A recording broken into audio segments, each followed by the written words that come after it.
candidatura do Pablo Marçal está mostrando que eu tinha razão, não ele. Portanto, eu saio do partido com este problema. Não é, imagina, eu sou parceiro do Bolsonaro, total, isso não mudou nada. Vou para o Novo com um combinado já, de antemão.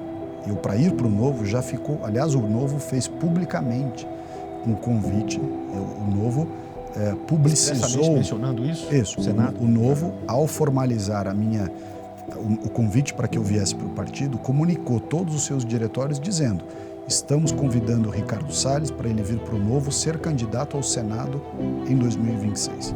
E esse discurso, principalmente da turma que eu brinco, Faria Limers, que fizeram o L achando que o amor venceu e o Brasil voltou com o Lula, estão vendo agora que o Lula é isso. O Lula é aliado de Maduro, é aliado de ditadura de Cuba, é aliado de tudo que não presta no planeta. Aqueles municípios, aquilo ali virou uma bagunça, mistura movimento indígena com sem terra, com crime organizado, tudo junto. A polícia não pode atuar, não tem ordem para atuar. Se autuar, o comandante é punido. Quer dizer, é uma coisa horrorosa. O sul da Bahia virou terra de ninguém. E nessa bola dividida, quem vai ganhar, o Congresso ou o Supremo? O Supremo, alguns ministros principalmente, não todo o Supremo, tem uma visão de liberar as drogas, uma visão libertária no limite, uma visão quase Pepe Mujica nessa questão das drogas. Mas o Congresso é conservador. Como é que você vê o futuro da esquerda sem o Lula?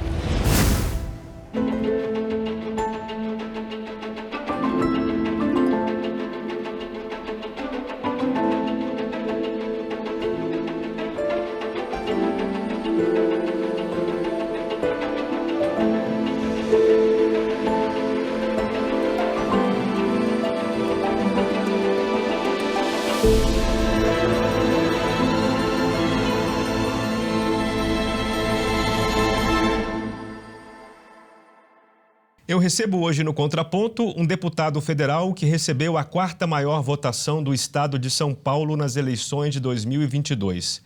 Ele é advogado formado pela Universidade Mackenzie e foi ministro do Meio Ambiente do governo Bolsonaro, de onde saiu em meio a polêmicas envolvendo seus posicionamentos. Recentemente, ele retornou ao Partido Novo, embora siga fiel à liderança do ex-presidente Jair Bolsonaro. Este é o Contraponto, seu programa de entrevistas que recebe toda semana, por uma boa conversa, convidados das mais diversas áreas, ideias e experiências. Eu sou Bruno Magalhães, estou aqui mais uma vez com Ricardo Salles. Tudo bem, Ricardo? Tudo bem, você? Você esteve aqui há quase 3 anos, tinha recém saído do Ministério do Meio Ambiente e hoje é deputado federal, uma experiência que você não tinha tido ainda como parlamentar. O que tem achado? Você se encontrou nessa função? É bem diferente, né? No executivo você toma as decisões e as implementa. No parlamento você tem que negociar ideias, ouvir e, de certa forma, ceder muito, né? É um exercício de democracia no sentido de ouvir opiniões divergentes das suas e convencê-los de que a sua deve prevalecer, e você também está disposto a abrir mão das suas posições, aquilo que é negociável, é claro. Há coisas que são inegociáveis. E o parlamento é um exercício permanente. Eu tenho gostado, acho que é um trabalho muito diferente do executivo, eu já tinha sido executivo outras vezes, né? Mas parlamentar nunca. E, de fato, é uma experiência muito diferente, muito diferente. Alguma coisa que te chamou muito a atenção, alguma coisa que te assustou lá dentro, no ambiente, no dia a dia, no andar da carruagem lá? Veja só, nós temos um parlamento muito grande, né? São 513 parlamentares, 81 senadores. Eu não acho que a gente precisava ter um parlamento desse tamanho. Com isso, você acaba diluindo muito a importância relativa dos parlamentares. De cada um, né? De cada um. Então, mas você tem, por outro lado, também no Congresso Nacional, como é na vida fora do Congresso, você tem grupos. Então, você, de certa forma, participa dentro de um universo em que é aquele grupo que pensa mais parecido com você, vota parecido com você, mas também, aqui eu acho que é um aprendizado importante, você aprende a conviver melhor com aqueles que pensam diferente de você, né? Você encontra no corredor da Câmara, por exemplo, deputados do PT, deputados do PSOL, deputados do PDT, deputados de outros partidos que eu diria não tem praticamente nenhuma coincidência ideológica com o que eu penso, mas são deputados com os quais você cruza no corredor todo dia. Então, a pessoa que cumprimenta, né? Aquela cordialidade que qualquer ser humano deve ter uns para com os outros. Mas, obviamente, cada um na sua, ou pelo menos deve ser, cada um na sua seara de atuação, cada um com as suas ideias, cada um com os seus posicionamentos. Pois é, sobre essa convivência, eu vi você falando em alguma entrevista dos acordos que se fazem em torno de projetos, de votações. Ficou a impressão para mim de que as contendas que são travadas aqui fora, entre direita e esquerda, entre pessoas que pensam diferente, lá dentro elas seriam mais amenizadas. Pelo menos a sua fala me passou essa impressão de que não é que as contendas aqui fora seriam falsas, claro que não, mas é de que lá dentro o ambiente contribui para a pacificação. Isso faz sentido? É verdade. É verdade no sentido de que lá as coisas serão votadas com maioria ou com minoria. Então, para além do debate em torno de ideias que você deve defendê-las na tribuna, nas comissões, em tudo, você defende as ideias com muito afinco, mas na hora de votar os textos, sejam textos que nós queremos aprovar ou textos que nós queremos derrubar, né, barrar, você tem que entrar na lógica matemática, porque você pode fazer o discurso mais aguerrido do mundo. Se você perde todas as votações, é sinal que alguma coisa na sua estratégia está errada. Então, também é um exercício parlamentar você escolher parte daquele debate ou parte daquela discussão que é negociável e coisas que não são negociáveis. E aí, dentre o que é negociável, ora você cede, ora o outro lado cede, mas naquilo que é negociável, né? E aí é importante ter a convicção do que é inegociável, porque aquilo que é inegociável, ainda que você perca no voto, é melhor do que você abrir mão das suas convicções. Abrir mão de convicções de jeito nenhum. Você ficou conhecido pela, vou dizer, pauta ambiental, embora pauta ambiental e ambientalismo remetam a uma ideia que não é bem a sua, mas você não é um deputado que só trabalha com o meio ambiente. Como é que você trabalha a sua pauta hoje no Congresso? Na verdade, obviamente por ter sido não só ministro, mas também secretário de Meio Ambiente do Estado de São Paulo e ministro, eu conheço muito a pauta ambiental, arrisco a dizer que na nossa turma da direita, dos deputados de centro-direita, eu sou o que mais conheço, né? Evidentemente o único que foi ministro e tal. Mas há outros assuntos de interesse da sociedade que reclamam a minha atuação. Por exemplo, a defesa do agro, que é algo que para mim é muito natural, a defesa dos princípios como direito de propriedade, né? Legítima defesa, ideias que são relevantíssimas de você diminuir o tamanho do Estado, então a visão liberal na economia, coisas desse tipo, né? Além de você ter noção do que está acontecendo no Brasil, no continente e no planeta, na chamada guerra cultural. Então, como a briga é mundial em torno dos assuntos, também na Câmara dos Deputados, você tem que ter um leque de atuação que corresponda a essa briga geral, essa guerra cultural, né? E ela ora está na cultura, mas ela ora está no agro, está no direito de propriedade, no direito à legítima defesa, está em você brigar contra o aumento de despesas do Estado. Então, enfim, você tem que, como deputado, me parece, tem que ter uma atuação multidisciplinar. Você pode até ser conhecido por um assunto ou outro, mas você tem que ter uma atuação multidisciplinar. E é isso que eu procuro fazer. Lá na CCJ, na CPI do MST, que eu fui relator, na Comissão de Relações Exteriores, por exemplo, onde você trata não só assuntos de relações exteriores, e o Brasil, nesse momento em que passa vergonha com o ditador amigo do Lula, com o Maduro, né, a nossa Comissão de Relações Exteriores tem um papel fundamental de exigir que o governo tome partido pró-democracia, portanto, contra a ditadura, o golpe do Maduro lá na Venezuela. O que o Brasil poderia ter feito mais duramente nesse caso e não tem feito?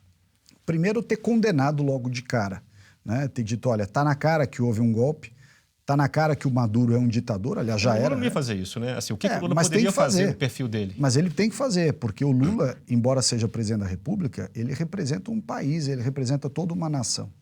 E esse discurso, principalmente da turma que o brinco Faria Limers, que fizeram o L achando que o amor venceu e o Brasil voltou com o Lula, estão vendo agora que o Lula é isso. O Lula é aliado de Maduro, é aliado de ditadura de Cuba, é aliado de tudo que não presta no planeta, né? Então, eles achavam que o Lula era outra pessoa. E o Lula está mostrando quem de fato ele é. Mas o parlamento, e aí entra o parlamento tem força para exigir que o governo, que o ministro das Relações Exteriores, o chanceler Mauro Vieira, tome posições à revelia, inclusive, do que pensa o Lula. política de relações exteriores é política de Estado. E o Brasil, enquanto país mais rico, mais importante da América Latina, não pode se omitir. Eu dei uma sugestão, inclusive, à nossa Comissão de Relações Exteriores, o presidente da comissão, que é um deputado muito bom do Rio Grande do Sul, Lucas Redecker, eu disse a ele, vamos travar a pauta. Não aprova mais nada na comissão. Nada que seja do interesse do Ministério das Relações Exteriores e também que não seja que seja de interesse do Ministério da Defesa, porque a comissão é de Relações Exteriores e Defesa Nacional. Trava a pauta. O Brasil não vai se posicionar, o Brasil não vai tomar medidas, não vai procurar resolver este problema, vai ficar fazendo de conta, porque é isso que o governo está fazendo de conta que está agindo, fazendo de conta que reprova, fazendo de conta que não tem lado, não é? E, na verdade, o Celso Amorim, indicado pelo Lula para ser o observador isento das eleições da Venezuela, o Celso Amorim faz parte daquela engrenagem. Ele é peça integrante fundamental desta esquerda latino-americana, Foro de São Paulo e tudo que não presta por aqui. Então você não pode mandar o Celso Amorim ser observador de nada. É igual mandar o Fernandinho Beiramar ser guarda de muralha de presídio. Ele faz parte daquilo lá. Ele nunca terá uma posição isenta ou nunca terá uma posição adequada. Ele será sempre alguém para acobertar, para enrolar, para meter panos quentes, que é o que ele está fazendo, e o Brasil está fazendo um papelão. Você mencionou o grande número de deputados, o que acaba reduzindo o poder de cada um, mas tem um deputado que é o mais poderoso de todos, que é o presidente da Câmara. E as eleições estão se aproximando. Como é que estão as discussões em torno desse assunto? Você tem participado? Eu tenho participado marginalmente, né? Porque esses assuntos basicamente são discutidos pelos líderes partidários e pelos caciques, pelos donos dos partidos. O Brasil, infelizmente, acabou permitindo, dessa forma como a política é feita, até pelo seu volume excessivo de deputados e tudo mais, que os interesses fisiológicos, patrimoniais, emenda, cargo, né? Essa coisa toda que a gente assiste, prevaleçam em detrimento da ideologia. E tem sempre o argumento da turma do deixa disso. Não vamos brigar, vamos compor, senão a gente perde comissão, perde isso. Perde, não tem problema. Aliás, é uma frase que eu tenho usado aqui até para a Prefeitura de São Paulo, vale para a ação no âmbito do parlamento. É melhor perder de pé do que ganhar de 4. Né? Você ser partícipe de algo que você não concorda, que você não consegue defender, que te anula, muitas vezes, a sua legitimidade até para criticar. Eu acho que a direita no parlamento brasileiro hoje é maior do que foi no passado, não é a maioria, ao contrário do que as pessoas diziam, o parlamento hoje é conservador, é direita, não é verdade. Nós temos 120, 130 votos em 513, então nós não temos maioria para ganhar, mas nós temos uma posição, ou deveríamos ter uma posição suficientemente sólida, clara, coerente, independente, para fazer a diferença nessa eleição da Câmara dos Deputados, por exemplo. Era só o grupo de direita conservador, né, lançar um candidato.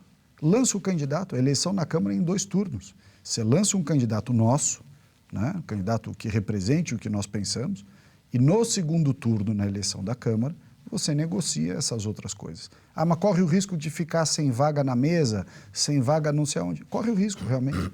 Mas é melhor isso do que você já sair de antemão defendendo o indefensável.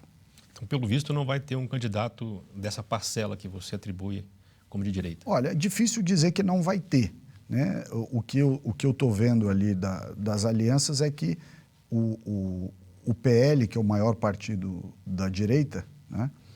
Além do Novo, enfim, mas o PL é o maior, tem 95, com a minha saída, 95 deputados. Ele não quer lançar candidato próprio, ele quer aderir em alguma dessas candidaturas que estão aí colocadas. E ao fazê-lo, por isso que eu digo, ao fazê-lo, você perde um pouco a legitimidade de criticar, perde um pouco a legitimidade de dizer, olha, não faço parte desse jogo, não faço parte desse teatro. Porque, ainda que você perca a eleição na Câmara dos Deputados, tem que ter um grupo que diga, olha, eu negocio, mas não tanto. Eu abro mão de algumas coisas em prol de outras, mas não tanto, né? Porque senão fica uma coisa inexplicável para o cidadão, né? Para os nossos eleitores. E com razão, é natural que eles tenham essa cobrança. Nós elegemos vocês aí para brigar por nós e chega lá, fica fazendo acordo. Por isso que eu acho que tem acordos que não devem ser feitos. Um deles é você abrir mão de ter um candidato próprio, que represente o que a gente acredita, à presidência da Câmara. Você vê alguma solução a médio prazo para esse cacicado que assola os partidos? Eu sou contra essa frase que muita gente repete sem refletir, que é, temos que diminuir a quantidade de partidos. Eu não acho. Até porque, como nós não temos um sistema interno nos partidos que permita que as pessoas escolham de fato quem serão os candidatos, quem serão as lideranças, quem serão os presidentes do partido, hoje, os partidos têm dono, a maioria dos partidos. O Novo, meu partido, não. Mas a maioria dos partidos tem dono. Se você restringir a quantidade de partidos, as pessoas ficam mais ainda na mão desses donos de partido. Porque você vai criar uma oligarquia, já está criada, né? Tem o caso do PRTB, por exemplo, que a disputa é uma disputa de herança, né? Exato. Você tem vários casos em que o dono do partido é, de fato, o dono do mandato. Ele gere o fundo partidário, o fundo eleitoral, ele dá tempo de televisão para alguém, ele tira o tempo de televisão, ele dá legenda, não dá legenda, enfim. Então, se você diminuir a quantidade, já é ruim assim, se você diminuir a quantidade de partidos, então, e continuar com essa história de ter dono no partido, daqui a pouco não tem mais eleição. É só se reunir 4, 5 donos de partido num restaurante, decide como vai fazer a eleição do país e ninguém tem pra onde correr. Portanto, eu sou contra, enquanto não houver regras obrigatórias para todos os partidos de democracia interna partidária, como é no Partido Republicano e no Democrata nos Estados Unidos, enquanto não houver isso no Brasil, eu sou contra diminuir a quantidade de partidos. Tá, mas a solução, então, seria implantar essas regras? Ou a gente implanta regras públicas, regras que todos os partidos tenham que seguir e que, portanto, tire o caciquismo. Ou então deixa ter quantos partidos quiser, até de certa forma facilita, né? Porque você, com isso, cria pelo menos uma alternativa, cria uma concorrência interpartidária. Senão você cria uma concentração de poder na mão desses caciques que você não tem para onde correr. Essa é a verdade. Mas eu acho difícil também facilitar muito a criação de partidos sem cláusulas de barreira, né? É só você não dar... no fundo, essa história de fundo partidário, fundo eleitoral e fundo partidário é um absurdo, né? Porque diziam que isso era para diminuir a corrupção. A corrupção corre solta com ou sem fundo partidário, com ou sem doação de pessoa física e pessoa jurídica, né? No fundo, o que a gente precisa ter é uma regra de transparência. As doações serem expostas e demonstradas. Agora, você enxertar bilhões de reais, acho que esse ano foi 5 bilhões, eu não tenho o número exato. Você enxertar bilhões de reais para partido, é um absurdo que não tem tamanho. Aí você vê os partidos contratando a empresa de marketing do amigo deles, a empresa de não sei o que do amigo dele. Quer dizer, pega o dinheiro público e trata praticamente como dinheiro privado. Então, tá cheio de dono de partido bilionário aí, vivendo vida de nababo com dinheiro de fundo partidário. Entendeu? Contrata o marketing do amigo dele, o cara rebate, aí contrata não sei o que do outro, dá dinheiro para quem quer, dá dinheiro para quem não quer. É simples, acaba com o fundo partidário, o fundo eleitoral, acaba com esse negócio.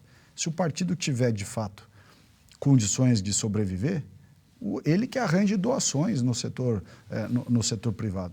Essa história de que doação do setor privado é corrupção, isso é balela. A corrupção acontece de qualquer jeito. Aliás, a corrupção aconteceu e acontece em vários países que não tem fundo eleitoral e tem corrupção do mesmo jeito. Então, eu sou contra fundo eleitoral, fundo partidário, dinheiro público em eleições, sou totalmente contra. Mas o Congresso não tem nem de longe chance de passar isso. Claro que não. Para os caras é a melhor coisa do mundo. Você acha que o dono do partido vai querer advogar contra a causa própria? Né? O sujeito fala, não, eu abro mão do dinheiro público e vou sair correndo atrás de doação. Não vai acontecer. Mas acho que a sociedade tem que pressionar para que diminua cada vez mais a quantidade de recursos de fundo eleitoral e fundo partidário. Como é que você avalia o andamento e a conclusão da CPI do MST, da qual você foi relator? Eu li algumas apreciações dizendo que ela não chegou aonde você queria chegar. Chegou quase onde a gente queria chegar. Por que eu digo isso? Porque nós conseguimos, primeiro, demonstrar a relação espúria que existe entre governo e o MST e todas essas outras facções criminosas do campo, né, e das cidades também. O modus operandi é o mesmo. do MST, da Frente Nacional de Luta, da Liga dos Camponeses Pobres de Rondônia, do MTST aqui de São Paulo, do Boulos. O modus operandi é o mesmo. Arregimentar gente pobre, miserável, que não tem esperança, contar uma mentira para eles e trazer eles para ser soldado desses crimes todos. Crimes de diversas naturezas.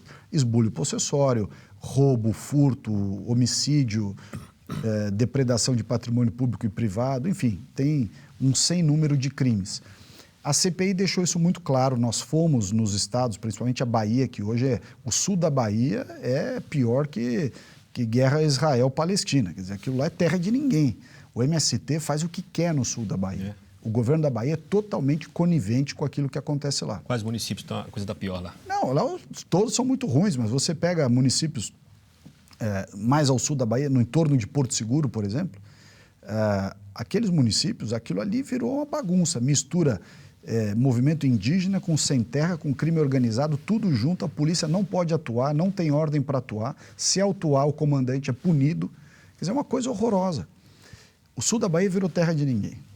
E o que a gente vê na prática, né? Esse lado dos crimes praticados pelas facções sem terra, MST e outras, contra o agro, contra o produtor rural, contra o setor produtivo, esses crimes já eram mais ou menos conhecidos. Não é novidade para ninguém. Que eles invadem fazenda e vendem lote depois, eles roubam o maquinário, põem fogo nas casas, destroem, roubam o gado, enfim. Mas esta CPI, ao contrário de outras que já aconteceram, ela conseguiu mostrar um outro lado, que era pouco comentado, que é a exploração que os líderes desses movimentos fazem em detrimento dos liderados. O que acontece? Os liderados, como eu já disse, é gente muito humilde, gente pobre, miserável das cidades, que eles vendem um sonho, dizem, olha, vem aqui para o movimento, vocês vão ter uma vida melhor, vão viver no campo, uma vida mais saudável, vai ter seu pedacinho de terra, vem para cá. E arregimenta esse pessoal. Só que os líderes mantêm esse pessoal em trabalho análogo à escravidão. Eles abusam dessas pessoas, eles forçam essas pessoas, eles maltratam essas pessoas, eles exploram essas pessoas, eles mentem para essas pessoas. A quantidade de depoimentos que nós tivemos, de gente que foi forçada a invadir terra, foi forçada a entrar num ônibus sem saber para onde estava indo, para fechar a estrada, para invadir prédio público, para depredar a propriedade. E o que fazem os líderes? Enriquecem eles na física, em detrimento dessas pessoas. Eles pegam o dinheiro do governo e enfiam no bolso, eles negociam com os fazendeiros, extorquem os fazendeiros, ficam com o dinheiro e usam esse pessoal como massa de manobra para invadir. Eles fazem o diabo. E os caras continuam na miséria, vivendo em lona, em barraca de terra de chão batido, sem saneamento, sem água, sem educação. Tem os sem terrinhas, que é o programa que eles falam, na verdade, dinheiro público para fazer lavagem cerebral. Você tem o Programa Nacional de Aquisição de Elementos, que o governo federal paga na frente para supostamente o MST produzir comida. Essa mentira do arroz orgânico, isso é uma mentira. Não tem grande produção de arroz orgânico, coisa nenhuma. Aliás, ao contrário, a gente vê eles vendendo, recebendo dinheiro do governo para produzir, e muitos deles vão e compram o alimento no Ceasa e distribuem como se fosse produzido por eles próprios. Só que ele recebe 3 vezes mais do que ele compra. Então ganha dinheiro. Os líderes dos movimentos pegam o nome e o CPF dos liderados para abrir linha de crédito de cooperativa e associação de sem terra junto ao governo, pegam o dinheiro em nome deles, o dinheiro some, nunca chega na ponta, para compra de maquinário, para construção de casa, para tudo. Então, um grande esquema de exploração dos líderes sobre os liderados. Os líderes enriquecem, têm casas boas, carros bons, têm fazenda, tem tudo. E os liderados continuam na miséria. Então, isso ficou muito claro nessa CPI, que era algo que não existiu nas anteriores. Infelizmente, o relatório final, que ficou muito bom, tem muita coisa, muita prova, o relatório final da CPI não pôde ser votado e aprovado, porque quando o governo viu que nós íamos aprovar aquele relatório, forçou os partidos que tinham recém ganhado o ministério no governo a trocar os membros. E nós perdemos maioria na comissão e, portanto, não conseguimos votar o relatório final, porque os partidos que ganharam o ministério do governo foram forçados a trocar os membros que tinham indicado para participar da CPI, e com isso nós perdemos a maioria. Então foi essa derrota que infelizmente mencionam. Foi. Mas então fica uma CPI sem relatório, é isso? Ou volta um outro relatório no lugar? Não, ficou sem relatório, porque nós fizemos relatório, o relatório existe, mas Sim, ele não tem foi encaminhamento votado. obrigatório, Né? é isso, né? O relatório deixa de ser a conclusão oficial dos trabalhos da CPI, porque por força desse movimento do sistema, né, o sistema se mexeu para tirar os membros e com isso a gente não aprovou. Você também foi relator da PEC das drogas. O que estava em jogo nessa PEC? Ela está no Senado agora, né? Está no Senado. Na verdade no Senado não, está na Câmara. Tá na Câmara. Ela veio do Senado. Essa é uma PEC que foi da autoria do próprio Rodrigo Pacheco, tramitou no Senado, do Senado veio para a Câmara dos Deputados. Nós aprovamos na CCJ, depois de audiência pública, uma grande discussão. O que essa PEC faz? Ela simplesmente diz que portar drogas é crime. Ponto. E tem que ser crime mesmo. Você comprar carga roubada não é crime? Comprar relógio roubado não é crime? Comprar qualquer produto fruto de ilícito é crime. Nas drogas, você criou uma contradição. Quem vende é bandido, é traficante. E quem compra é vítima. Quer dizer, não tem cabimento um negócio desse. Você nunca vai conseguir segurar o consumo de drogas, segurar todo esse mercado que está aí, se quem é pego com droga se coloca como vítima. Não tem cabimento isso. Como qualquer produto ilícito, se você for pego comprando, você é criminoso. Pode não ser a mesma pena de quem é o traficante, mas você é criminoso igual. Receptação de carga roubada é crime. Receptação de carro roubado, de relógio, de tudo é crime. Então, você tem que ter, na ponta de quem compra, uma punição, ainda que não seja a mesma do traficante. E essa PEC faz isso. Diz portar e transportar e comprar droga é crime. Ponto. Penas alternativas à prisão. Aí você põe o cara lá para cortar pedra, cortar grama na beira de rodovia, fazer trabalho comunitário, limpar privada de escola pública, mas tem que ter uma punição. E nessa bola dividida, quem vai ganhar, o Congresso ou o Supremo? O Supremo, alguns ministros principalmente, não todo o Supremo, tem uma visão de liberar as drogas, uma visão libertária, né, no limite, uma visão quase Pepe Mujica nessa questão das drogas. Mas o Congresso é conservador, tanto que o deputado Chico Alencar, que é do PSOL do Rio de Janeiro, na nossa audiência na CCJ, em que nós aprovamos o projeto, aprovamos a PEC, o próprio Chico Alencar pediu a palavra para dizer, olha, infelizmente vocês aprovaram essa PEC aqui na CCJ, infelizmente eu já sei que se ela for a plenário ela será aprovada. E dificilmente o presidente Lula vai vetar, segundo o Chico Alencar, porque é um sentimento majoritário da sociedade brasileira que é contra as drogas. Você imagina as famílias, as mães que estão vendo seus filhos serem tomados pela droga. Você passeia na Cracolândia, você vai... E elas têm Cracolândia em tudo quanto é lugar, né? Impressionante como as Cracolândias se estabeleceram também em cidades do interior. As mães, os pais, as famílias desesperadas para ter algum argumento, algum instrumento de evitar que os filhos ou os netos ou sobrinhos, etc., vão para as drogas. E essa visão dos Pepe Mujica de toga aí querendo liberar tudo. É o fim da picada, a sociedade não quer isso. E quem tem legitimidade, isso é algo que precisa ser dito, porque vale para vários assuntos. Para armas, para drogas, para questões de gênero, para tudo. Quem tem legitimidade para escolher política pública é quem tem voto. Quem não tem voto não pode escolher mérito de política pública. Mérito de política pública é para o executivo, que é o governo da maioria, ou para o legislativo, que é o poder da totalidade dos brasileiros. Bem ou mal, todos os brasileiros, todos os grupos de opinião, todos os estamentos da sociedade brasileira estão representados no legislativo. E todos os que chegaram lá, do pior ao melhor deputado, do pior ao melhor senador, todos foram votados. Você pode discutir o processo eleitoral, dizer que foi injusto, que isso, que aquilo, isso é outra discussão. Mas todos que estão ali têm voto. No judiciário não há voto. Então, nenhum brasileiro escolheu o judiciário para que ele, por sua vez, escolhesse política pública. Ele pode fazer o crivo da legalidade. O que a gente está vendo, infelizmente, é que a Constituição brasileira ela é tão gigante, é tão abrangente, é tão ruim. Eu sou contra a Constituição de 88, sou totalmente contra. A Constituição de 88 e a legislação brasileira como um todo, ela é tão abrangente, tão vaga e trata de tantos assuntos que eles conseguem transmutar a discussão para fazer de conta que aquilo é uma discussão constitucional ou que aquilo é uma discussão legal. E aí tudo acaba cabendo dentro de uma discussão constitucional na Suprema Corte. Mas, ao fim e ao cabo, tudo que diz respeito a mérito de política pública não poderia ser decidido no judiciário por nenhuma autoridade judiciária. Isto cabe a quem tem voto: deputados, vereadores, senadores, governadores, prefeitos e presidente da República. Quem não tem voto não pode decidir. No caso das saidinhas, por exemplo, não parece que o Supremo vai respeitar o Congresso, né? Pois é, mas está errado, né? Mais um exemplo. Mais um exemplo. Não pode decidir pelo Legislativo.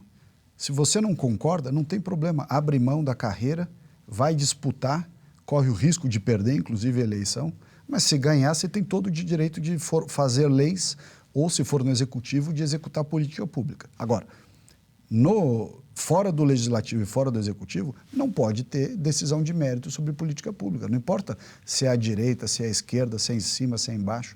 Só decide política pública quem tem voto. Quem não tem voto não pode decidir política pública. Falar sobre as eleições de São Paulo, que estão bem movimentadas aqui. O Ricardo Nunes, ano passado, quando você entendeu que o PL não iria bancar sua candidatura, ele disse que você agiu com falta de tranquilidade e humildade naquela ocasião, quando retirou o seu nome e disse que não ia participar mais, alguma coisa assim. Você acha que essa crítica que se faz a você de um pouco impaciente, um pouco colérico, ela é uma crítica justa? Veja, eu sou verdadeiro. Eu não sou fingido, eu não gosto de esquema, não faço tratativa impublicável, né? Tudo que eu penso e tudo que eu acredito, eu tenho a tranquilidade de dizer isso em público, dizer isso na imprensa e falar isso nas minhas redes sociais. E, infelizmente, a política brasileira virou um lugar onde as coisas são muitas vezes impublicáveis, né? E a pessoa não está acostumada a lidar com isso. E até a própria campanha do Pablo Marçal mexe com isso daí. Na eleição de 2024, quando eu disse que era candidato a prefeito aqui em São Paulo, no início desse ciclo eleitoral, dessa eleição de agora, eu, como você disse, sou um dos deputados mais votados do Brasil e do estado de São Paulo e da capital. Então, o Boulos também o é, pelo lado da esquerda, evidentemente, e ele foi escolhido para ser o candidato do lado da esquerda. Qual é o sonho de todo direitista que é bom de debate e sabe tratar dos assuntos? É debater com o Boulos, porque o Boulos é o alvo preferido nosso. O cara simboliza tudo que há de ruim, né? Mas, por outro lado, fala bem, é um cara inteligente, é que ele usa essa inteligência dele e a habilidade dele retórica para defender coisa ruim.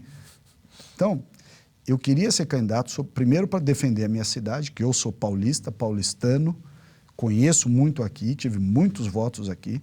Falei, vou defender a minha cidade sob a ótica da direita. Não por uma questão patrimonial, porque eu quero cargo, porque eu quero distribuir secretaria, distribuir subprefeituras e tal, que é a situação atual. Quero defender porque eu entendo que existe uma maneira de olhar a administração pública, de enxergar os problemas da cidade em todos os campos, educação, transporte, segurança, moradia, tudo.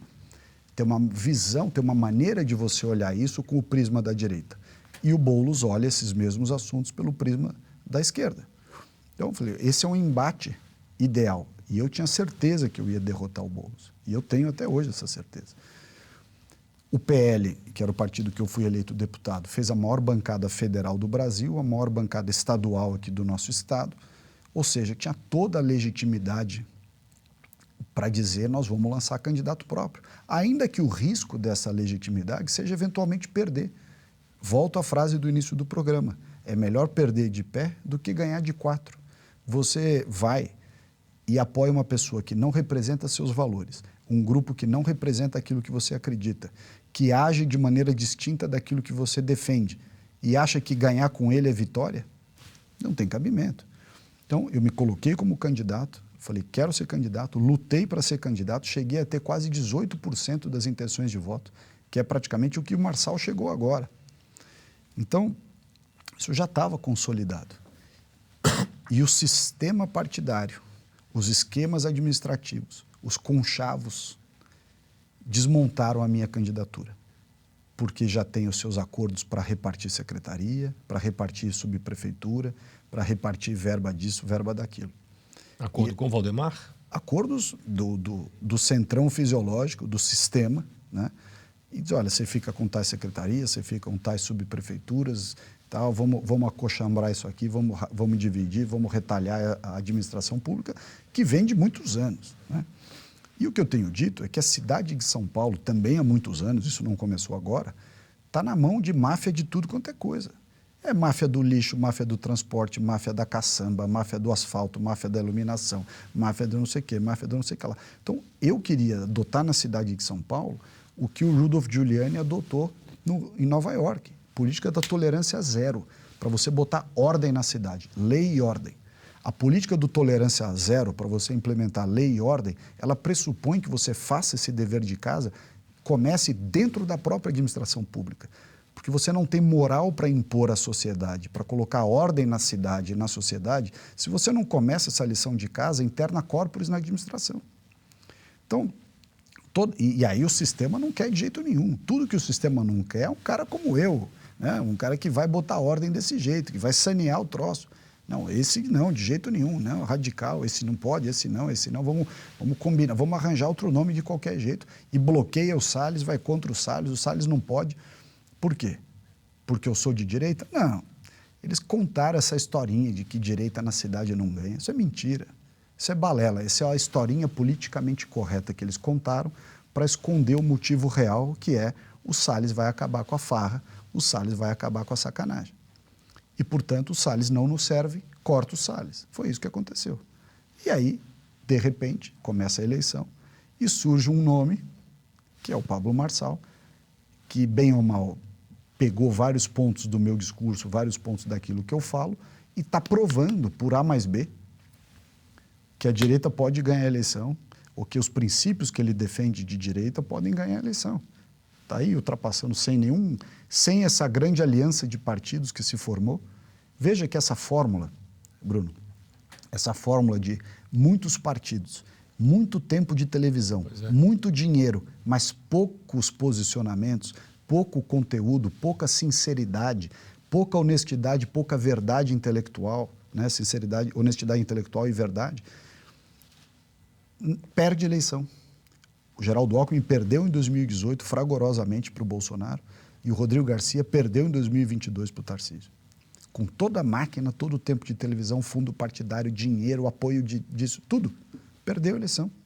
Por quê? Perdeu a eleição para alguém que defendia as coisas com coração, de verdade, sabia falar, sabia defender, sabia debater.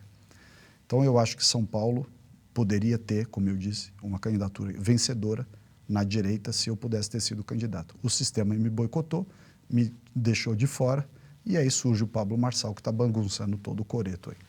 Então, pelo que você está falando, o Valdemar Costa Neto não bancou o seu nome por dois motivos. Um, pelo receio de não ganhar e ganhando pela sua independência. Exato.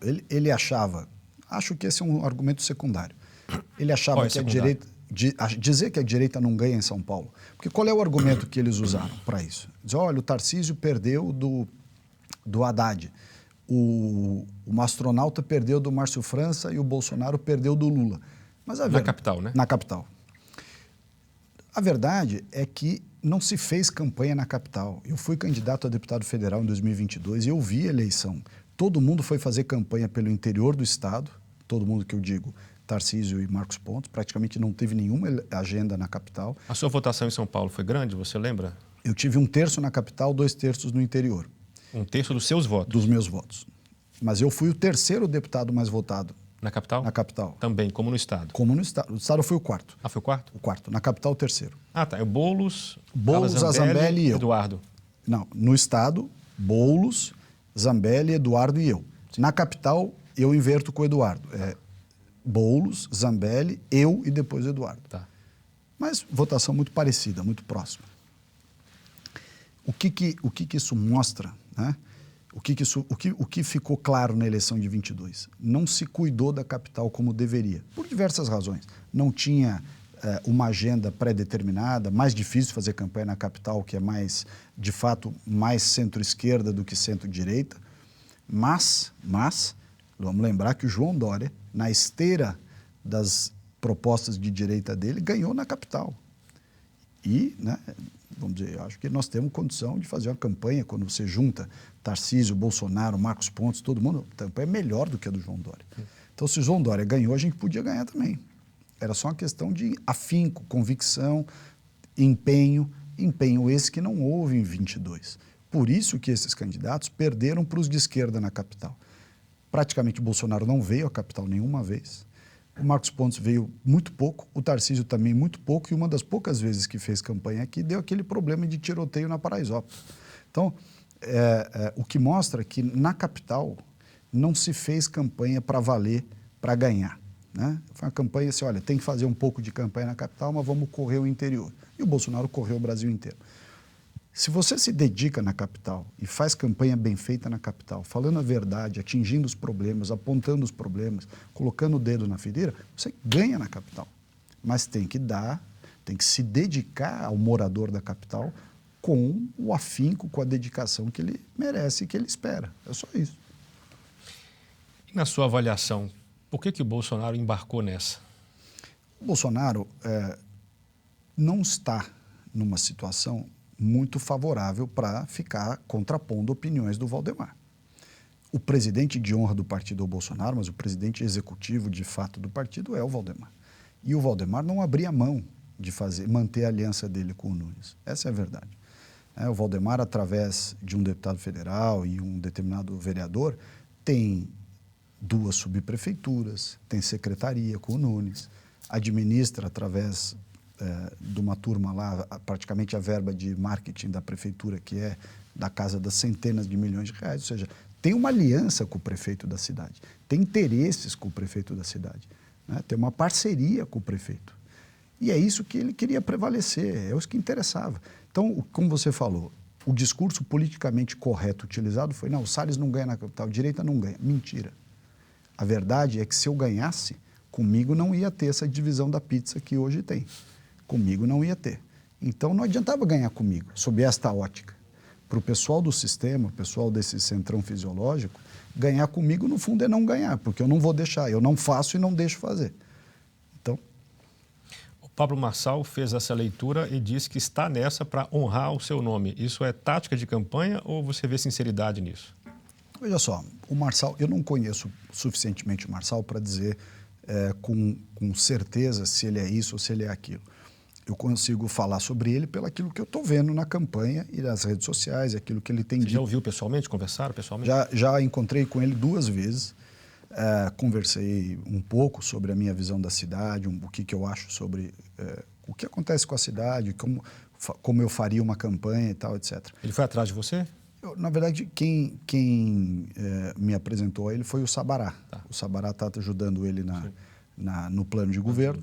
E o Sabará, amigo nosso, enfim, o Sabará falou, eu vou te apresentar. E apresentou. Foi praticamente esse o contato, e depois eu o encontrei. Ele foi ao CIPEC, lá do Encontro dos Conservadores, lá em Santa Catarina, em Balneário Camboriú, e lá nós nos encontramos novamente. O que eu percebi conversando com ele? E eu, de novo, o que eu sei dele é o que ele conversa comigo, o que ele fala nas redes sociais. Que ele adota, de uma maneira muito clara, esse discurso pró-empreendedor, pró-iniciativa privada, de diminuição do tamanho do Estado, de reconhecer que as pessoas vencem pelos seus próprios esforços. Segundo ele demonstra, essa é a história da vida dele. Ele foi empreendedor, coach, participa de vários empreendimentos e tal. Eu não sei muito, mas o fato é que, pelo menos, a bússola que ele indica, nos mais variados assuntos, a bússola está no sentido correto. Aí vem o pessoal e discute, mas ele teve problema com o negócio da condenação criminal, ou o partido dele, o presidente do partido dele tem ligações com o PCC, se tiver tem que provar, e se provar tem que punir. Mas até que não, enquanto não se prove ou não se comprove, o fato é que a bússola que ele indicou, com adesão de espírito, com histórico de posicionamento, por conveniência, não importa. A bússola que ele indicou é uma bússola que está no caminho correto. Então, assim, não tem como a gente dizer que ele não abraçou as pautas da direita ou as pautas liberais da economia. Esse raciocínio a posteriori, que é se ele abraçou de livre e espontânea vontade ou se isso é conveniência, se ele está sendo oportunista ou não, só o tempo vai dizer, né? Enfim. Se ele mantiver essa ascensão nas pesquisas e, de fato, vencer essas eleições, Como é que vai compor esse governo? Como é que você imagina esse governo? De um candidato Compor completamente governo, fora do PRTB, Nanico. Compor governo não é fácil. Veja, por exemplo, o Ricardo Nunes. O Ricardo Nunes colocou um bom nome de vice, um cara ótimo, que é o Ricardo Mello Araújo, que foi Coronel Mello Araújo, que foi presidente da CEAGESP, fez um baita trabalho, um cara que a gente gosta muito, um cara muito legal. Mas aí você vem com a pergunta seguinte, mas e aí? Resolve? Talvez, mas talvez não. Então, compor governo é uma dificuldade, principalmente numa cidade com tantas complicações como São Paulo. As pessoas brincam que São Paulo é cemitério de político, né? Todo mundo que passa por aqui como prefeito enterra a carreira política. E, de fato, a história tem mostrado isso, né? Quer dizer, a Marta acabou a carreira dela, o Haddad não se elege nem para síndico, a Erundina, coitada, está lá, é deputada federal, também não tem expressão política nenhuma. João Dória saiu da política. O João Dória se elegeu governador no Bolsodória. Não foi ele que se elegeu. Ele viu que ia perder a eleição, colou no Bolsonaro, se elegeu de maneira oportunista em cima do Bolsonaro e 2 meses depois deu um pé na bunda do Bolsonaro e foi tentar ser candidato à presidência da República. Essa é a verdade, né? Quer dizer, a história do Bolsodória foi talvez uma das ações mais oportunistas, né, e friamente calculadas que existiram na política recente. Então, de fato, a cidade de São Paulo é uma cidade complicada de ser administrada. Uma cidade muito rica, ao mesmo tempo com grandes problemas de tudo quanto é tipo. Então, eu acho que o Marçal, para responder a tua pergunta, se ele ganhar a eleição, ele vai ter dificuldade de montar governo, vai ter dificuldade como qualquer outro prefeito teria, né? Muitas dessas dificuldades foram atenuadas em momento recente, porque o cara simplesmente loteou a administração. Falou, cada vereador pega uma subprefeitura, cada partido administra uma secretaria, faz o que quiser aí, porteira fechada. E a cidade sofre com isso, porque ao invés de você ter a melhor política de transporte, você tem a política que o lobby do transporte quer que a cidade tenha. Ao invés de você ter a melhor política de habitação, você tem a política de habitação que o lobby quer que tenha. A política, habitação nem tanto, porque o setor de habitação trabalha muito bem. Mas o transporte, o lixo, caçamba, iluminação, asfalto, creche. Você pode escolher a área que você quiser. Você vê que a cidade de São Paulo, há muitos anos, isso não começou na administração atual, a cidade de São Paulo, há muitos anos, quem manda nas áreas são os grupos de interesse, ou, em outras palavras, são as máfias que mandam nessas áreas. Eles é que ditam qual é a política pública que vai ser feita. Portanto, não é a política pública que melhor interessa ao contribuinte, ao paulistano. É a política pública que melhor interessa ao grupo de interesse que está por trás daquela área. É uma coisa muito ruim. Pois é, mas a pergunta é, você, o Nunes, o Marçal, tem força para acabar com isso? Quanta gente ganhando quanto dinheiro há quanto tempo nessas subprefeituras? Só tem um jeito de você acabar com uma situação. Acabar talvez você não acabe com facilidade, porque são anos e anos e anos de um método, né? Mas só tem um jeito de você começar a acabar com isso. É fazer uma limpeza primeiro dentro da administração pública. É você ser intolerante com a corrupção. Você pegar as 32 subprefeituras da cidade de São Paulo e dizer o seguinte, não tem mais balcão de negócio, não tem mais fiscal extorquindo comerciante, não tem mais, como pegaram aí outro dia, o chefe de gabinete recebendo propina em Pix, ou a subprefeita da Lapa, lá de não sei aonde, que foi presa porque estava fazendo esquema lá para vender licença para comerciante. Não pode. Você, para pôr ordem numa cidade como essa, começa dentro da máquina pública. E isso é caso de polícia, é caso de Ministério Público, enfim, você tem que dar o exemplo vem de cima. Você dá o exemplo de limpeza dessa máquina e aí você começa a arrumar a cidade. Como é que você quer arrumar o transporte, isso, aquilo, aquilo outro, se o próprio poder público deixa, ou pelo menos não combate como deveria, esses problemas interna corporis na administração? É só você assistir o filme Tropa de Elite. É a realidade pronta e acabada do que acontece na administração pública brasileira. Não só no Rio, né? Não, é que o Rio virou Sodoma e Gomorra, né? Quer dizer, aquilo lá, coitados dos cariocas. Mas o São Paulo, claro, não chega a ser o escândalo que é no Rio de Janeiro, mas o que acontece ali no filme do Tropa de Elite, do sistema dominar, que o Capitão Nascimento lá fala, o sistema é tal coisa e tal, é o que a gente está vendo.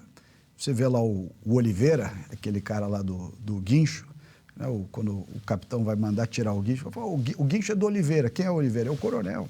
O coronel é o dono das empresas de guincho que fazem serviço para... Está tudo errado, né? Tudo errado. Não, no filme até o PM que quer tirar férias tem que pagar. Pois, você quer rir, tem que me fazer rir, sei lá o que ele fala.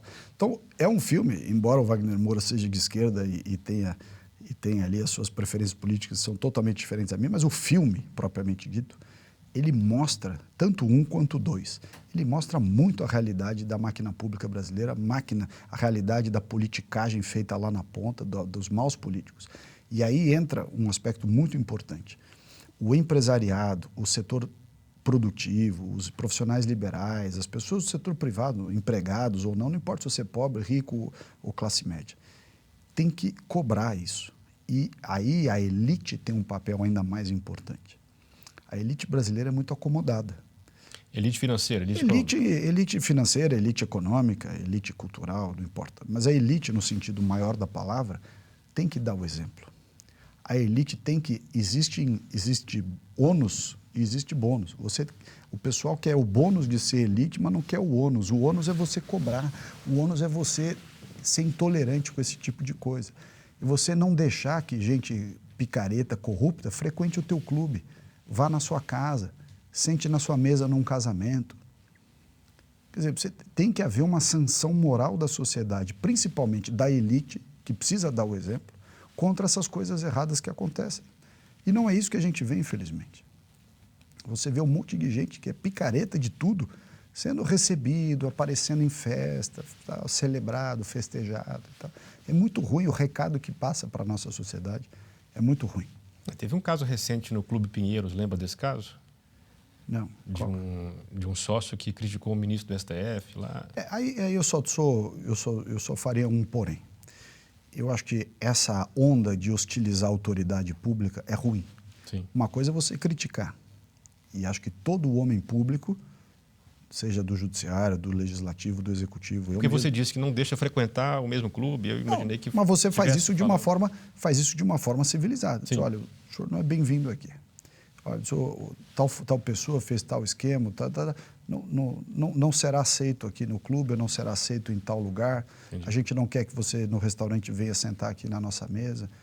Você pode fazer você pode apresentar uma sanção moral, mas de uma maneira civilizada, acordada. E até mais eficaz, dependendo do caso. Eu acho, exato.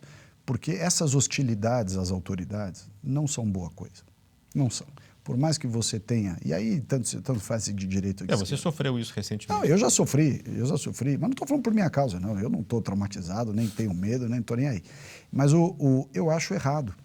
Você vê, uma pessoa foi lá xingar o ministro Zanin dentro do banheiro do aeroporto. Totalmente inadequado fazer isso. Você pode até... Olha, você está do lado da pessoa no banheiro, lavando a mão. Olha, ministro, esperávamos outra coisa do senhor, viu? Lamento. Acabou, não tem trauma. Agora, pegar vídeo, enfiar na cara da pessoa, xingar, fazer o bandido, não tem cabimento isso. Uma sociedade civilizada não faz assim, faz de outra forma. E aí a reação também vem, a pessoa se sente, né, de certa forma, legitimada a ter atitudes desarrazoadas, né, desproporcionais. Então, é preciso haver também um pacto de civilidade nesse sentido. Mas, enfim, tem de haver a sanção moral, eu acho, da sociedade. Você acredita ou sabe que o Tarcísio participou da deliberação do PL em torno do apoio ao Nunes? O Tarcísio, eu já discuti esse assunto com ele e, inclusive, me penitenciei por ter sido excessivamente crítico a ele em algumas coisas, tanto reforma tributária quanto essa decisão da prefeitura. O Tarcísio, como a maioria dos militares brasileiros, ele não é uma pessoa muito ideológica, ele é um cara muito pragmático. Ele tem feito um excelente governo aqui em São Paulo, mas cada um é de um jeito. Eu, por exemplo, sou um cara muito ideológico. Eu tenho uma visão muito firme de direita, liberal, conservadora, etc. O Tarcísio é um cara que ele é desse lado, mas ele não é a principal característica dele. A principal característica dele é uma da eficiência administrativa, enfim. Então, o Ricardo Nunes representa para o Tarcísio uma certeza, uma previsibilidade administrativa que, por exemplo, o Marçal, que nem era candidato quando ele fez essa escolha, o Marçal talvez não apresente. O Boulos, então, pior ainda. O Boulos é a antítese de tudo que o Tarcísio também acredita, eu tenho certeza. Então, é preciso também fazer uma distinção. As pessoas têm perfis diferentes, né? Têm perfis diferentes. E ele, dentro do que ele é, de maneira assim, mais técnica e tudo mais, ele faz um excelente papel. Quando ele defendeu, e ele dessa história de achar que a direita não ganha na capital, ele de fato estava convencido disso. E nós conversamos, ele falou, olha, eu acho que a direita não ganha na capital e precisaria ser alguém mais ao centro para tentar ganhar na capital, e esse alguém mais um centro, na visão dele, seria o Ricardo. Acho que talvez agora, com essa mudança, com essa chacoalhada toda do cenário político aqui na capital, talvez o Tarcísio tenha uma opinião diferente. Mas naquela altura era a opinião que ele acreditou e ele defendeu. Você recomendou recentemente, ou disse que nesse panorama votaria nulo num segundo turno entre Boulos e Ricardo Nunes. Ainda mantém isso? Veja só, a minha defesa do voto nulo, ela é uma defesa muito mais teórica, no sentido de que você não deve votar mal. Mas, nesse sentido, eu até faço uma ressalva em dizer que, diante do risco do Boulos, se tiver que votar no Ricardo Nunes, eu vou votar. Mas não vou votar feliz. A verdade é que, como eu já disse aqui, acho que o sistema, o fisiologismo, essa máquina de cargos, emendas, verbas, de repartição de subprefeitura, secretaria e tal, isso é muito ruim para o país.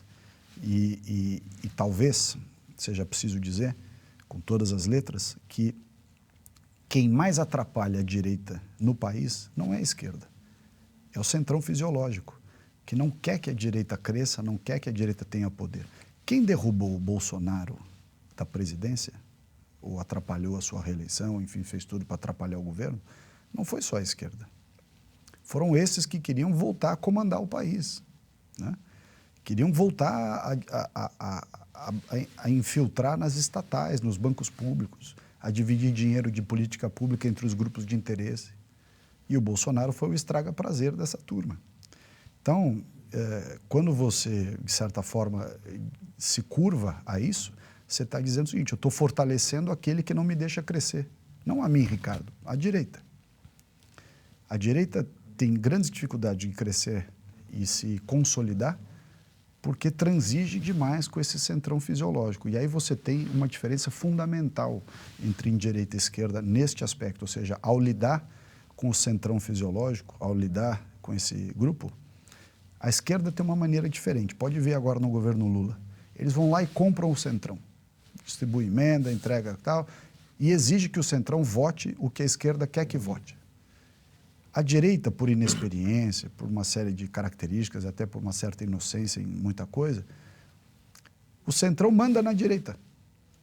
É uma coisa inacreditável. Quem tem força política, quem tem voto política, manda quem tem voto. Quem tem voto nesta briga toda é a direita. Pode olhar os deputados que foram eleitos dentro dessa composição partidária dos partidos assim do Centrão e tudo mais, os deputados que tiveram voto, fomos nós os deputados da direita. Os deputados, vamos dizer, valdemaristas, vieram no nosso vácuo, fomos nós que puxamos eles. E chega no Congresso Nacional, são eles que ocupam os cargos, cargo na mesa, presidência de comissão. Quer dizer, não tem cabimento, você está fazendo filho na barriga dos outros. Nós estamos puxando na hora do voto, mas na hora de ocupar posições relevantes, na hora de decidir política pública, na hora de escolher aliança, veja-se agora a questão do Nunes, prevalece a visão daqueles que não têm voto. Nós servimos para fazer voto e eles decidem todo o resto. Não tem cabimento uma coisa dessa. Pois é, isso torna ainda mais incompreensível a atitude do Jair Bolsonaro de ceder a esses apelos do chamado Centrão, não? Por isso que eu acho que os deputados da direita, né, aqui na capital, no Estado, no Brasil, têm que dar um suporte nessa hora para dizer o seguinte, nós não aceitamos. Ah, vai romper. Se romper, rompeu. Você acha que o Novo tem capacidade de puxar esse movimento? O Novo mudou muito, né? Eu acho que o Novo na época do Amoedo, eu brinco que é o Novoedo, felizmente acabou. Tudo aquilo que de ruim que tinha na época do Amoedo, o Amoedo estragou, acabou com o partido. Foi contra o Bolsonaro, contra o nosso governo, me expulsou do partido. Felizmente agora, e de novo eu falo isso em tom de brincadeira, mas tem um fundo de verdade, O Novo agora é o Novonaro, é o Novo com as pessoas que gostam do Bolsonaro, com as pessoas que são de direita. Não é mais aquela coisa chata da época do Amoedo, não usa dinheiro público, você gosta de coisa... Chatice, né? E birrento e tal. Agora não, o Novo hoje é um partido de direita que acolhe a turma do Bolsonaro, que recebe, tanto que me recebeu de braços abertos, pô, mas mais bolsonarista do que eu. Fui ministro do Bolsonaro, fui deputado agora junto com o Bolsonaro, sou amigo dele, gosto dele, defendo ele e estou no Novo. E outrora, o Novo de outrora me expulsou, que era o Novo do Amoedo, cheio de rixinha, de inveja, de futrica, de tal. Então, acho que o Novo tem condições de, junto com o PL e junto com outros deputados de outros partidos. Tem gente boa, e é importante ter essa visão, e o parlamento te faz entender isso. Tem gente boa em vários partidos. Tem bons deputados no MDB, o delegado Palumbo, ótima pessoa. Osmar Terra, ótima pessoa. No Republicanos, Messias Donato. Tinha o Zucco que hoje está colado no Bolsonaro, até ontem era do Republicanos. O próprio Tarcísio é do Republicanos. Então, nós temos que ter a maturidade de entender que não existe monopólio da virtude. Tem muita gente boa em vários lugares e tem muita gente ruim infiltrada em lugar bom também. A gente tem que fazer essa triagem. Acho que o Novo, nesta sua nova concepção, mais verde e amarelo, mais próximo dos bolsonaristas, mais à direita, conservadora, com uma visão mais tranquila com si mesmo, né? Sem essas frescurites da época do Amoedo, sem essas babaquices do Amoedo, o Novo agora é uma grande opção. E vai se sair muito bem na próxima eleição de 2026. Em termos de deputados, senadores, governadores, vai ter uma boa postura. Porque as pessoas enxergam o Partido Novo agora dizendo assim, não, estamos juntos. Os deputados que estão no PL, com os que estão no Novo, com os que estão nesses partidos que deixam esses deputados alinharem com a gente, você vai ver isso nas manifestações de rua, você vê isso nas votações do Congresso, em todos os lugares. Você saiu do PL por essa confusão que houve em torno do seu nome para a Prefeitura de São Paulo, com receio de que em 2026 você não conseguisse uma cadeira para concorrer ao Senado. Faço duas perguntas. Se você é a favor das candidaturas avulsas, como se conversa de vez em quando, e se não há o mesmo risco de o Novo, em 2026, não bancar o seu nome para o Senado. Vamos lá. O Valdemar não me deu a legenda para prefeito, mesmo sabendo que eu tinha quase 18% dos votos. E não deu pelos seus arranjos dentro da máquina pública com o Ricardo Nunes. E está mostrando, a candidatura do Paulo Marçal está mostrando que eu tinha razão, não ele. Portanto, eu saio do partido com este problema. Não é, imagina, eu sou parceiro do Bolsonaro, isso não mudou nada. Vou para o Novo com um combinado já, de antemão. Eu, para ir para o Novo, já ficou... Aliás, o Novo fez publicamente um convite, o Novo publicizou... Expressamente mencionando isso? Isso. Senado? O Novo, ao formalizar o convite para que eu viesse para o partido, comunicou todos os seus diretórios dizendo: estamos convidando o Ricardo Salles para ele vir para o Novo ser candidato ao Senado em 2026. Então, foi esta condição da nossa, entre outras coisas, da nossa negociação. E isso está muito claro. Para eu ser candidato ao Senado em 2026, o Eduardo com uma vaga, eu em outra, os dois candidatos por São Paulo. São Paulo precisa ter uma boa representação no Senado. Eu sou favorável às candidaturas avulsas, acho até que já devia ter acontecido. Acho difícil os caciques partidários concordarem, porque aí eles perdem o controle sobre o sistema eleitoral. Hoje, para você ser candidato, bem ou mal na maioria dos partidos, não é em todos, mas na maioria dos partidos você tem que fazer o beijamão com o dono do partido. Claro. Então, se você permite candidatura avulsa, você tira esse monopólio dos partidos, que são um grande cartório de registro de candidatura no Brasil, você tira esse monopólio. Mas eu sou favorável, sim, às candidaturas avulsas, totalmente favorável. O Partido Novo, depois de tantas mudanças, em especial com a saída do seu fundador, o Amoedo, ele é o mesmo partido? Graças a Deus, não. Felizmente, o Partido Novo hoje é um partido de direita mesmo, conservador mesmo, mantendo a sua pauta econômica liberal, mas tocou para fora todas aquelas dualidades, aquele flerte. Eu brincava lá atrás que o Novo, na época do Amoedo, era uma rede de sustentabilidade pintada de laranja. E hoje não. Hoje é um partido de direita que anda para e passo com os candidatos, com os deputados, com os senadores da direita, do PL, do PP e tal. E basta ver na votação do Congresso, os 3 deputados federais do Novo, grandes deputados, a Adriana, o Gilson Marques e o Marcel Van Hatten, e o senador Girão, esses 4, votam e se comportam de uma maneira muito claramente à direita conservadora. Então, este é o Partido Novo hoje. Eu brinco até que é o partido que está deixando o laranja para se vestir mais de verde e amarelo. É isso que eu ia falar, não é da minha conta, mas a cor vai mudar também? Porque a cor está ligada muito à fundação do partido. Sim, eu espero que mude. Tenho defendido que mude, muita gente também acha que deve mudar. O próprio governador Zema, com quem eu conversei, também acha que o partido hoje... Passar por esse rebranding aí, né? Esse rebranding não é para enganar ninguém nem nada, é simplesmente para dizer, olha, esse período Amoedo ficou para trás. E esse laranja Itaú, que tem a cara do Amoedo, tchau. Né? Essa é a minha opinião. Claro que eu não mando no partido, não sei se isso vai ser decidido dessa forma, mas faria muito bem ao partido, porque você passa um recado emblemático, simbólico, de que ó, esse Novoedo, que é o novo do Amoedo, tchau, a gente não quer mais. Agora é um novo, é um partido que tem de fato uma visão conservadora, de direita, que gosta do Bolsonaro, daí porque eu brinco com o Novonaro, mas é um partido que mudou e vai receber muito apoio do pessoal que é conservador de direita no Brasil. Salles, quando você lamenta o apoio do Bolsonaro ao Nunes, eu percebo no seu discurso, eu percebo, né? Você diz claramente, você defende claramente o Bolsonaro, apesar dessa decisão dele. E fica parecendo que, de fato, existe um mito, quer dizer, existe um Bolsonaro ideal que é defendido, apesar do Bolsonaro real que cede nas situações corriqueiras do dia a dia. É claro que não cede sempre, mas cedeu nessa ocasião. Me lembrou aquela teoria do o rei não erra. Quer dizer, o rei é um mito. O rei é um mito que fica ali, apesar dos erros do dia a dia, não erra. O Marçal também tem esse discurso também, né? Enfim, estou comparando você com o Marçal, mas o Marçal também tem algo assim, o Bolsonaro está fazendo isso porque ele se apalavrou, mas no fundo está junto comigo e tal. Como é que você avalia essa ideia do mito inalcançável, inatacável? Acho que todos erram. Eu erro e o Bolsonaro também erra. Acho que nesse caso da Prefeitura de São Paulo, eu posso dizer o seguinte, o erro dele foi, talvez, não ter percebido o poder que ele tem e ter, de certa forma, não quis, na minha opinião, e não quis, esticar a corda no limite com o Valdemar. Obviamente, ele tem responsabilidade por ter levado para dentro do PL um monte de gente, deputados federais, senadores e tal. Eu fui um deles. Então, ele tem essa responsabilidade. Né? O Bolsonaro, principalmente agora que não é mais presidente da República, pode muito, mas não pode tudo.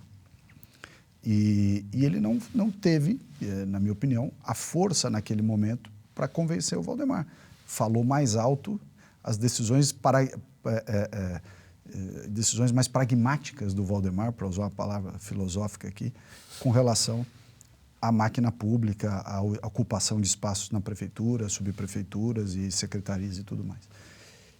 E acho que o Bolsonaro, na minha opinião, deve ser preservado nesse aspecto, porque, como todo ser humano, ele também tem seus limites. Ele foi, defendeu o meu nome, falou. Teve uma reunião muito interessante, estavam presentes eu, Valdemar, Bolsonaro, Zucco e Mário Frias, nós 5.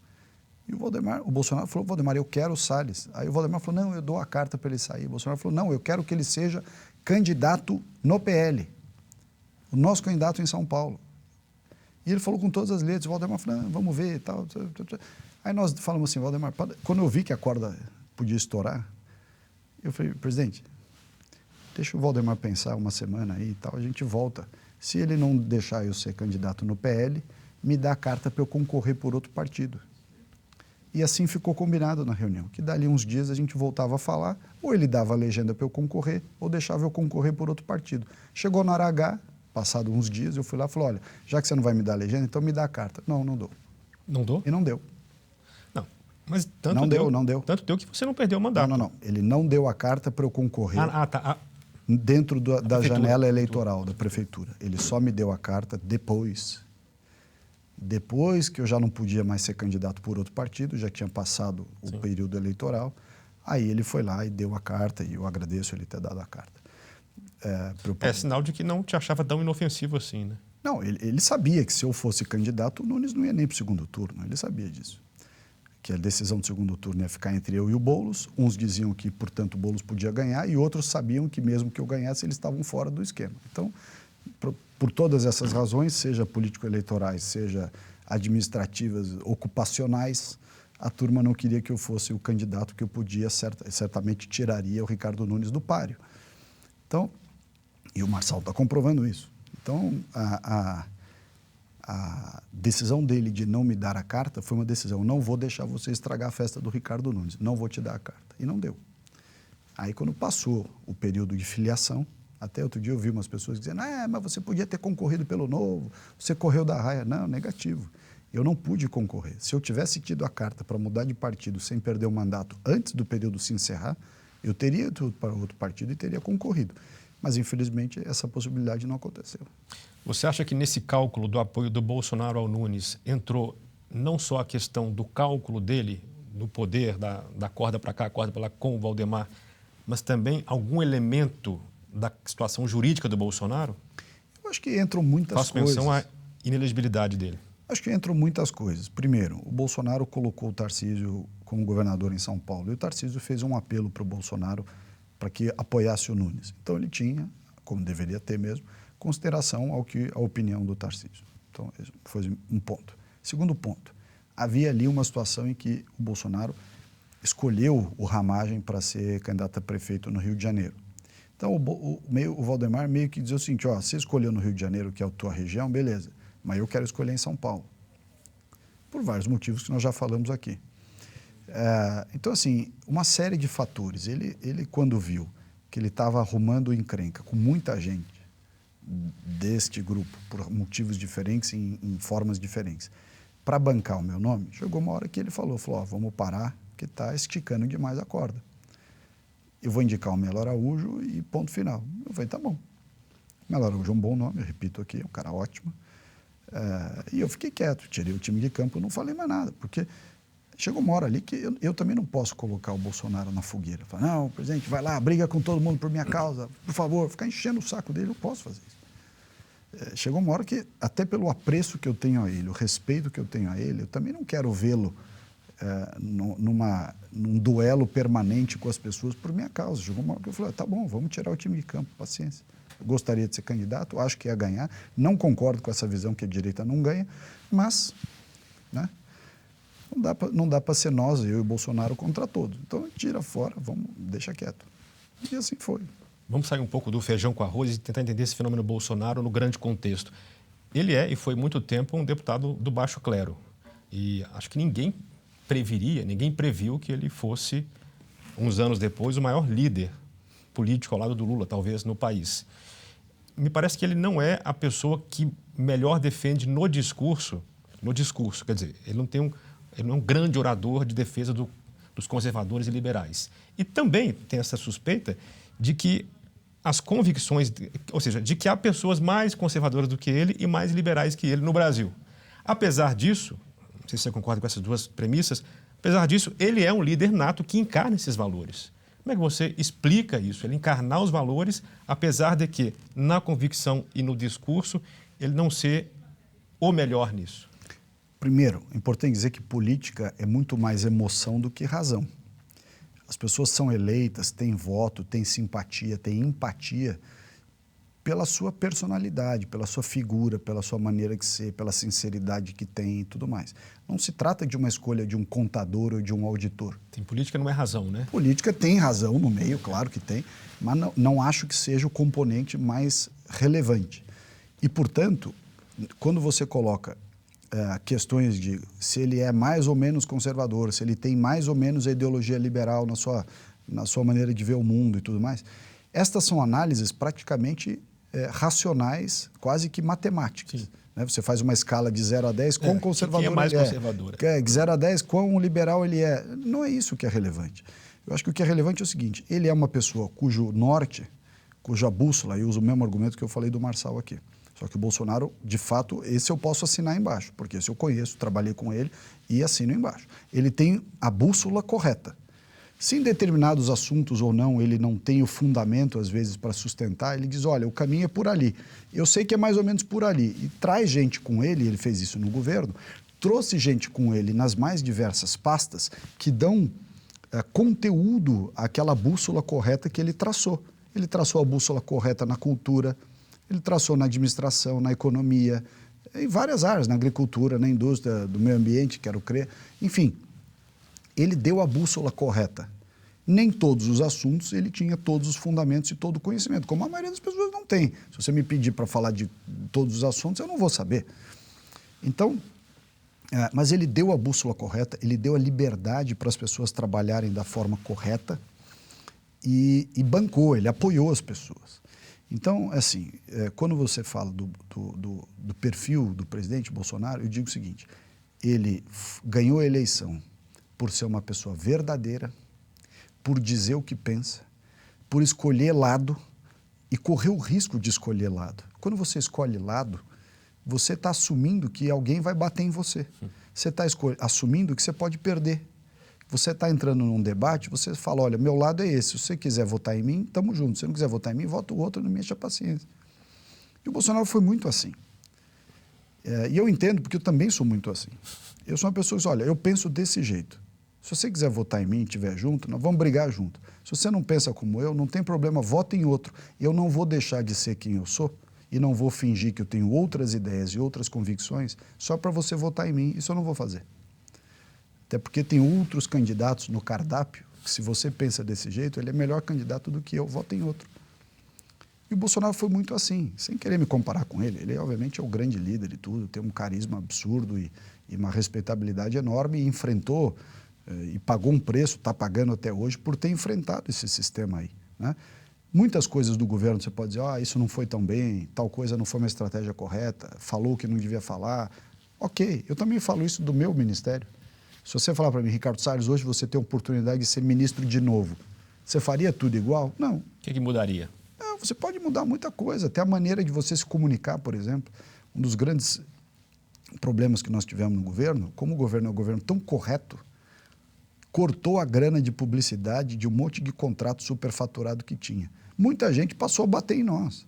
Isso também vale para ONGs, isso vale para vários grupos da academia, não todos, né? Eu também aprendi muito no governo, paguei a língua com isso, dizendo, não é todo mundo é assim, todo mundo é assado. Em todo lugar tem gente boa, tem gente ruim, o que muda é a proporção. Então, mas você aprende, né? Aquela história, a direita não tinha governado o país nos últimos 30 anos. De repente, ganha a presidência da República e tem que governar um país de 200 milhões de pessoas, com problemas históricos, dimensões continentais, vários grupos de interesse e tal. Então, assim, acho que diante dessa necessidade de trocar o pneu com o carro andando, foi muito bem. Enfrentou a pandemia, problemas decorrentes da pandemia, enfrentou problemas decorrentes da guerra da Ucrânia e da Rússia, e uma série de interesses inconfessáveis desses grupos de lobby que circundam o poder. Ou seja, diante de todas essas adversidades, entregou um país muito melhor que recebeu, uma economia em ordem, superávit, contas públicas ok, apesar da pandemia, várias políticas públicas boas em andamento e tudo isso sendo destruído por esse governo atual. Então, assim, é preciso reconhecer o mérito do Bolsonaro, que mesmo nunca tendo sido do Executivo, soube montar um grande time no Executivo, soube delegar funções. Errou em algumas coisas? Errou, beleza, todo mundo erra. Pai de família às vezes erra na educação dos filhos, síndico do prédio erra como administra o condomínio, presidente de clube erra e presidente da República também erra. Ninguém pode dizer, não, é infalível, não erra nunca, não teve nada. Ele mesmo fala, olha, eu faria tais coisas diferentes, faria isso, já tá. Então, mas o balanço do presidente Bolsonaro é francamente positivo, tanto que ele tem a popularidade que tem. Você vê o Datapovo aí, que não mente, ele anda pelo Brasil inteiro, está assim de gente atrás dele. O Barba anda pelo Brasil, não tem ninguém, só tem militância paga. E quando a militância, quando anda com gente espontânea, toma vai em todo lado. Então, isso é um pouco da comprovação de que o Bolsonaro não foi ruim, não. Foi muito bem. Mas como é que você explica a derrota dele nas eleições? É o seguinte, primeiro, é difícil você ser governo quem estava sentado na cadeira de governo em todos os países do mundo durante o período da pandemia ou logo após a pandemia, enfim, com os efeitos da pandemia, sofreu muito. É difícil você ser presidente da República numa pandemia. E o Brasil até que foi bem, teve problemas, tal, que problema todo de vacina e tudo, mas economicamente foi muito bem. Então, a pandemia machucou muito o Bolsonaro. A guerra da Ucrânia e da Rússia trouxe uma pressão econômica de inflação, de escassez de produtos e tudo, mas também machucou muito. Houve uma união do sistema para derrubar o Bolsonaro. Quem é o sistema aí? Os políticos que queriam fazer esquema, os empresários estão acostumados a mamar no governo, os artistas que perderam dinheiro de Lei Rouanet. Quer dizer, muita gente que estava economicamente engajada ou politicamente engajada em tirar o Bolsonaro se juntou. Você viu segmentos da nossa sociedade, dos mais variados aspectos, se juntando para derrubar o Bolsonaro, para tirar o Bolsonaro de qualquer jeito. E o judiciário, por sua vez, não teve uma atitude imparcial. É só você olhar todas essas reportagens da Folha de São Paulo que estão saindo agora e muitas outras atitudes ao longo da eleição, tudo que era da direita do Bolsonaro proibido, tudo que era da esquerda liberado. Eu não estou nem entrando nessa discussão de urna, disso, daquilo, nem precisamos entrar nesse mérito. Eu estou falando da falta de imparcialidade. Se você considerar que o Lula ganhou por apenas 2 milhões de votos, toda esta falta de imparcialidade certamente carreou para o lado de lá mais do que 2 milhões de votos. Então, se tivesse havido um pleito isonômico, com imparcialidade, com absoluta, vamos dizer, equidade de condições, eu tenho certeza que Bolsonaro teria ganho, apesar da pandemia, apesar da guerra da Ucrânia, apesar de um monte de coisa. Infelizmente, não foi o que aconteceu. Lula ganhou a eleição, assumiu, bola para frente. O Brasil vai pagar a conta de ter feito uma má escolha. Aliás, as pessoas mais pobres estão pagando mais ainda a conta. Quer dizer, a turma do Fazueli, você tem o time que escolheu com o fígado, os que escolheram com a cabeça. A maioria dos que escolheram com a cabeça, escolheram porque estavam no esquema. Os que escolheram com o fígado devem estar muito arrependidos diante de tudo que está acontecendo, né? E, infelizmente, a camada mais pobre é quem sofre mais, porque a elite que fez o Fazueli, principalmente a financeira, Faria Lima, está com a grana toda lá fora. Esse cara não está nem aí se o Brasil está indo mal ou não. O dinheiro dele está fora há muito tempo. O povão é que vai pagar a conta. E dentro do povão, uma parte que fez o L e deve estar bem arrependida, e uma parte que não fez e está pagando a conta junta, coitados. Foram levados a reboque. Como é que você vê o futuro da esquerda sem o Lula? A esquerda no Brasil vai acabar com o Lula. A hora que o Lula sair de cena, não tem sucessor. O sucessor que eles queriam é o Boulos, que é um perigo maior que o Lula, né? Fora o Boulos, que despontou aí pelas suas próprias características, né? Uma pessoa que é irreverente, fala bem e tudo. O problema é que, como o Lula, faz tudo para o lado errado. A esquerda vai ter um vácuo grande. Eu acho que o Lula já não deveria ter sido presidente dessa vez. Tirando aqui, eu não votei nele, evidentemente, fiz campanha contra e vou continuar fazendo, faço oposição na Câmara, mas tem um outro aspecto. Ele já está fora de época completamente. O Lula já não governa o Brasil, quem governa o Brasil são os outros. O Lula está preocupado em viajar com a Janja pelo exterior, não se dedica a fazer política, pelo que conta, não tem nem mais saco para fazer política. Então, o fato é que ele já é um presidente fantoche na presidência da República. Quer dizer, para além de ideias ruins, apoiar coisas que não prestam no Brasil e no exterior, ele, além de tudo, é omisso por desídia, praticamente. Então, acho que a esquerda, a hora que o Lula sair de cena, e deve estar muito próximo disso acontecer, tem praticamente 80 anos, vai ficar acéfala no Brasil.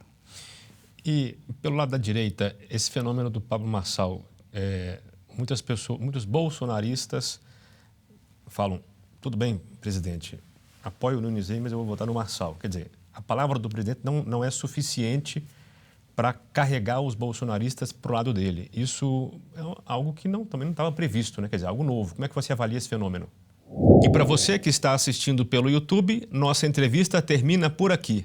Mas ela vai continuar lá na plataforma de assinantes da Brasil Paralelo. Se você quiser assistir a parte final da entrevista com o Ricardo Salles, recomendo que você assine o streaming da Brasil Paralelo. O link para se tornar membro da BP, com uma condição especial do programa Contraponto, está neste QR Code ou na descrição deste vídeo. Eu aguardo você lá na plataforma de membros da Brasil Paralelo. Boa noite.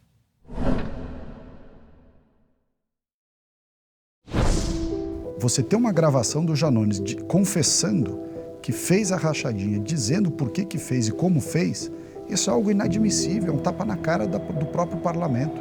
Com ele não tem conversa, ele é uma pessoa completamente desequilibrada.